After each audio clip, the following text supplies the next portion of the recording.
Hi everybody, it's Kirsten with Water's Edge Tarot again.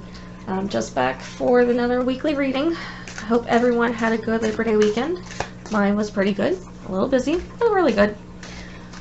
So we're just going to pull for this week. I want to remind everybody that the cards are just a reflection of what your higher self already knows.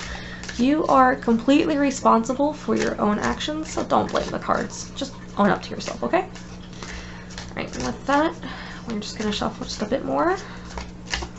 Alright, cards are ready. Let's see where we're going this week.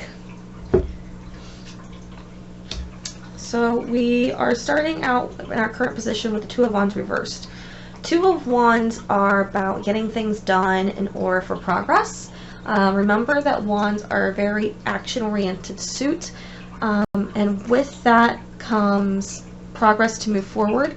When we have the Two of Wands in our hand, we are typically planting the seeds to get things done. When it is reversed, the seeds are still planted, but something's slowing them down. And that slowdown could be from mismanagement. It could be, that you took one step forward and 3 steps backwards. Sometimes it's just you not wanting to go outside of your own comfort zone. And that's an important thing to remember, that staying in a comfort zone is actually inaction, and stepping out of it is action. So let's just kind of think about that as we continue to move forward for our week. Alright, the second card is our growth card. And here we have the Three of Swords. Three of Swords is about grief, but it's not so much emotional grief as it is expectational grief. The Three of Swords really talks about the grief we feel when things aren't going the way we want them to. When we had high hopes for something and it was taken away from us. Or it also talks about the grief too of, thinking that something was going to last longer than it did. A lot of times when the Three of Swords brings about grief to us, it's because things are cut too short, or what we consider to be too short, or we were hoping for more out of the situation. A common thing that people tend to forget about with Three of Swords is it can also be a grief of overburden. And I don't mean overburden in the sense of too many responsibilities. I mean that we in our own mind feel so overburdened with things that we just don't know where to go next. And it's just easier to cry and crush under the pressure than it is to raise up and realize that it's all in our head, that all these things that we're thinking about, that if we were just to write them down or make a list, we might realize that some of the things that we're prioritizing, that we're worrying about, or that are, causing us this grief, aren't that important. And maybe we can cross a few things off those lists because it was just something silly, or something that can wait until next week. And then our list of 10 things turns into a list of 5 things, which is just way more manageable. The next card is our Obstacles and Challenge card. And here we have the Seven of Coins. So the Seven of Coins is about reaping what you harvest. And it's kind of interesting here that we started with delay and stagnation with the Two of Wands reversed. But here within the material world, we're still going to be reaping what we reward. So I want to mention too that with the Seven of Coins, that coins are about finances, but it's not just your finances. Coins are about your health, your energy, your time. They're about everything that pertains to the energy of Earth. And so when you're reaping what you sow, when you're reaping what you sow, when you're taking in your rewards, when you're, gathering the harvest, you have to remember too that this has to do with, maybe you're realizing that you put boundaries in place, and those boundaries in place are finally taking effect, and you're getting that energy that you've been losing this whole time. You're getting that energy back. Or maybe the Seven of Coins in this situation is financial, and maybe you've been making a lot of investments and a lot of progress on something, and know that, it's going to come to you. But we have to remember to stay open to it too, because if we, want it to be a certain way, then it's going to be something that we're not going to want to take, and we're not going to be happy. A perfect carrot is still a great carrot to have, but an imperfect carrot still feeds you and does just the same. So let's not try to judge a book by its cover. Let's consider that too. Alright, and the next card here is what to embrace / release. And here we have the Five of Swords. So we're having internal conflict about our thoughts. Like, whatever this conflict is, it's completely got to do with the air element and things that we're thinking about. And when I get the Five of Swords, I just imagine that there's a tornado in your head. Or that it's not just you, but it's conflicting ideas. Still a tornado. Still not a happy place to be. But it's something that needs to be brought out. It's something that needs to be talked about. Whether that's you and someone else who needs to sit down and have a conversation and say, look, we need to find a compromise. Or whether that's you with yourself, and once again, we just need to go back to journaling. I kind of want to point out here that we have the Three of Swords, which is grief of expectation, and then right in front of it, which is what we need to release, is, you know, just intellectual, thoughtful confrontation. So maybe we're just, sounds like our thoughts might be the things that are keeping us from moving forward. I'm going to pull the next card because I really want to see where this is going. Because this feels like right now for this week we have high expectations, and it's not that we can't meet those expectations. I feel like we're just trying to force how things go, but let's see what the cards have to say. So this next one is, oh, can't see that one, sorry. Alright, this next one is our advice, or our grounding card. And here we have the Nine of Swords. Nine of Swords, it's all about that fear, man. It's about the paralyzing fear, about not believing in yourself, about having self-doubt, about not understanding your self-worth. And I mean, it's a heavy place to be. No one wants to be with the Nine of Swords, but let's face it, we've all been there. We've all taken our time in our own head where we, you know, let other people tell us that we weren't good enough. Or ourselves. I mean, I know I was the worst critic at that, me telling myself that I wasn't good enough to do the things that I totally could do. But it's not real, okay? The fear, yes, that is real. The thoughts in your head are just thoughts in your head that we can turn around and say, hey, hold up. This isn't where I want to be. This isn't making me happy. So why are we thinking this way? Easier said than done. I will completely admit that is so much easier said than done. But it's something that we can do. Takes a little bit of courage, takes a little bit of strength, but we can do it. Let's see what our next card is. I have a feeling I might be pulling more than 6 cards this week. Alright. So the overall message of this week is the Magician reversed, which kind of makes sense. I'm getting the story here. So the Magician reversed, he's still the magician. He still has all the tools. He still has all the knowledge. He can go forward, but a lot of times when he's reversed, he's scared of perfection. He's not scared that he's going to make something perfect. Instead, it's not perfect enough, and therefore he doesn't want to move forward. The magician forgets a lot of times that there is no perfection, that everything can always be improved on.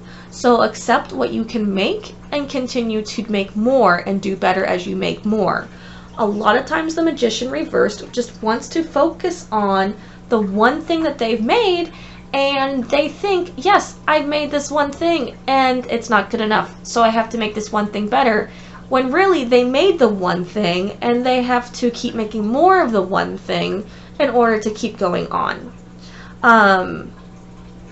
The magician reversed is just kind of stuck, which I feel like that's what we're facing this week. So I've talked about each card separately. Let's really pull it together here. Because guys, we are so in our head this week, which, I mean, Mercury just went into retrograde with the other 5 planets. Yay, totally makes sense. We're facing some, like, oh god, our thoughts are going to come at us at this full force. That being said, let's look what we got here. Our expectations are what are holding us back. We have so many thoughts just going in our head right now. We need to write them down. We need to express them in some way, or we need to talk to them, or just talk to ourselves out loud. But it needs to get heard, because if it doesn't get heard, we're just going to stay in the Nine of Swords, and we're going to stay stuck and paralyzed by our own thoughts. And that's not a great place to be at all, guys. Like, we've all been there. We've all been in our comfy bed not wanting to get out because, dear God, reality is just too hard to deal with right now. But we're in reality. We're in this earth, and we have to move forward. We have underneath us the 7 of Coins, which just says, hey, we have made these seeds, we have made these changes, we have put in this effort. things are coming to us. Things are going to go well, okay? It may not be how we imagined it, but if we open ourselves up to imagination, if we allow ourselves to receive whatever it is that we need to receive to come to us in its own way, then we'll be fine, guys. And that's what's going on with the Magician reverse too. He's pretty much telling us that we're just expecting things to go from A to B to C to D. And the universe is like, guys, that's not how we're doing it today, okay? We're going to go A, L, M, B, and then we're going to go back to D, because D's your goal right now. So, you know what? You got to do what we're doing, but this is our perfect way. Trust us. And that's where it gets scary. I'm actually going to pull out one of my other decks for this, guys, because I feel like we need to get into our emotions here.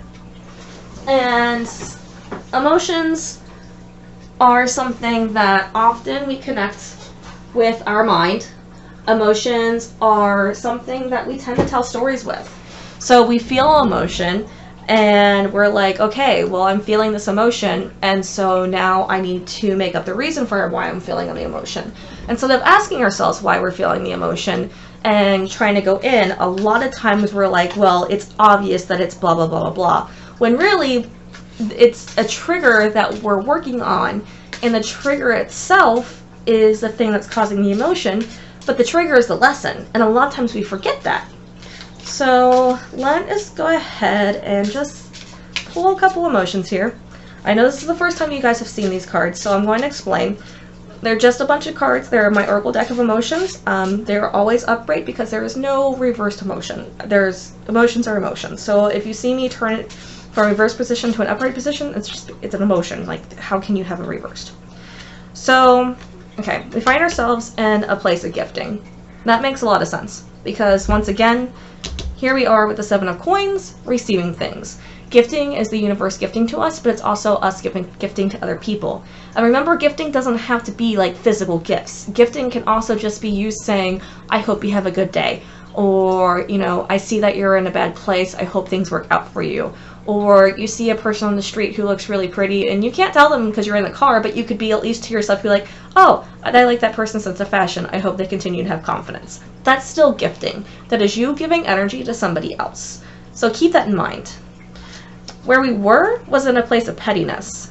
Alright, guys, I've been petty, you've been petty. Hey, it's also because of our expectations and what's going on in our mind. A lot of times when we're insecure, we pull the pettiness because, you know what, you did this to me, so I'm going to do that to you.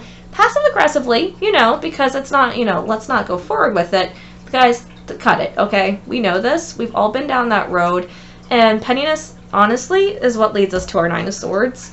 Because when we're doing those silly little things, we do get in our head because we realize what we're doing, and that is that's just a crappy place to be. So let's remember that that's behind us at least. We're not in that anymore. Let's stay out of that and let's go back to gifting. Which brings us to Avarice. Avarice is a card that I mean, I can't go around it. It means conflict. There's no way to ignore that. But it's conflict. I don't want to say it's conflict of heart.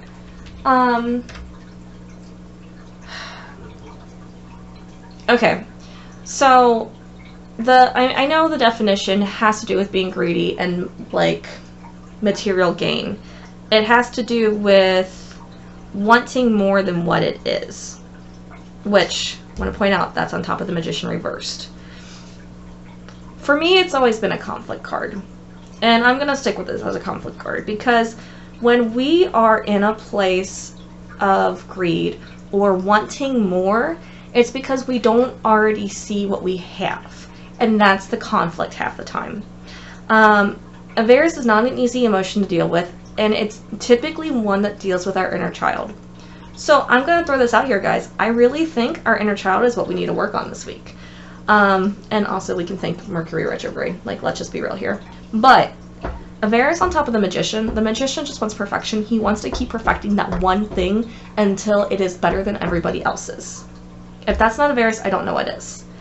It's trying to be on top when you just need to remember that everyone starts as a beginner, or everyone has to start somewhere new in order to build. So guys, let's not let Mercury just grab us and throw us through the dirt. Let's stand and take our spot and say, hey, we're going to make it. We're going to do our thing. We're going to stand in our truth. We're going to be powerful and proud, and we're going to be true to us. Guys, I get it. It's going to be a tough week. Not the forecast I like to look at, but you know what? At least we have a heads up, and from here we can move forward. So, alright guys, that's what I got. Hope it helps. Hope it gives you a good heads up, and I will see you next week.